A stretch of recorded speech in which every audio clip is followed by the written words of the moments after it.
Sunlight exposes everything, and in this episode of The White Lotus, that comes with all kinds of problems.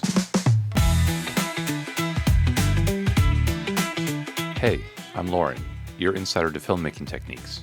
This episode plays out almost entirely in daylight. The veil of secrets has lifted. The characters are no longer shrouded in neon-lit indulgences. I hooked up with both of them. They're exposed, their true selves on full display. Hey, baby! Some embrace the night before, some bury it, and some don't remember a thing. We both blacked out. Saxon, still completely in the dark. And as usual, no one is more rattled than Tim. He hides his gun in this dresser with endless little drawers. I love this prop. To me, each drawer represents a different possible outcome. His death? Just one of many options. It's a haunting visual metaphor for the unpredictability of fate. But the odds are pretty clear. It's very unlikely that Tim kills himself. There are too many other drawers of possibilities. And even less likely now that Gaytok found the gun. Rick, on the other hand, thinks he's in control, using Sritala to get to her husband, the man he thinks killed his father. I know the owner. Oh. His father has $1 billion tuna business. So the seafood here is... Over a fancy seafood lunch, he tries to manipulate her by trying to coax her into letting him visit her house. He wants to meet me in my habitat. Let's be honest. Does Rick really believe that Sritala and her wealthy husband climbed their way to the top by being easily played? I don't think so.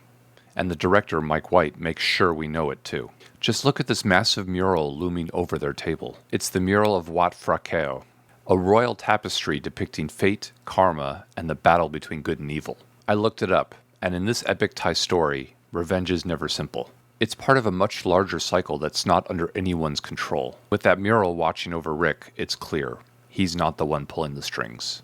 And in perfect contrast, Piper seeks something entirely different.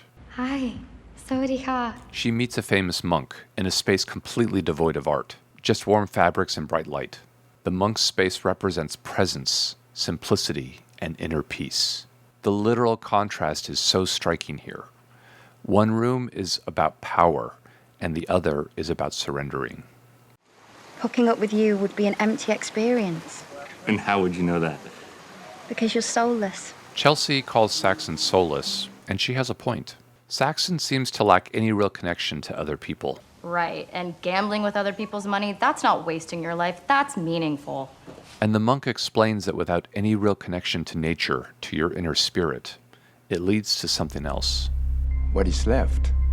The self, identity, chasing money, pleasure, yeah? Everyone runs from pain towards the pleasure. But when they get there, only to find more pain. And the monk also tells Tim that death is like a drop of water falling back into the ocean. Like coming home. Which brings me back to Tim's wife's dream of a tsunami enveloping her. A premonition, perhaps? We're not going to lose everything. And if we did, honestly, I don't know if I'd want to live. Now, both Tim and his wife have plausible reason to die. But there are so many other possibilities. For example, Muck sneaks up on Gaytok, startling him. A moment played for laughs, but could it also be a sign that she might spring something much bigger on him soon? No!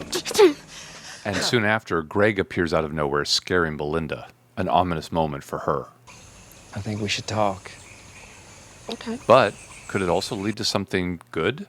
For example, in exchange for her silence, would he be willing to fund her new spa with Pornchai? If we did it in Thailand, not as difficult.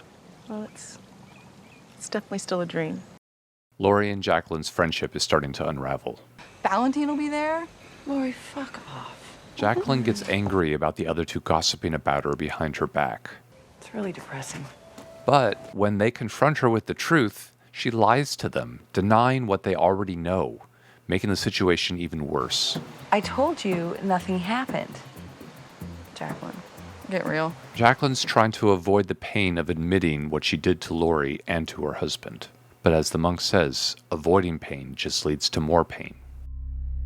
The best way out for any of these characters, according to Buddhist practice, is to surrender to the pain. If only these wealthy characters would learn that lesson. By the end of the episode, tension is brewing in every direction. And just like Tim's dresser, there are too many possibilities. Bad luck comes in threes. The way it's set up, any one of these characters could now plausibly be the shooter or the victim. But to me, the message throughout the series has been clear. With the spirits of nature watching, it won't be their choice to make. The real question is, which drawer will Mike White open? Thanks for watching.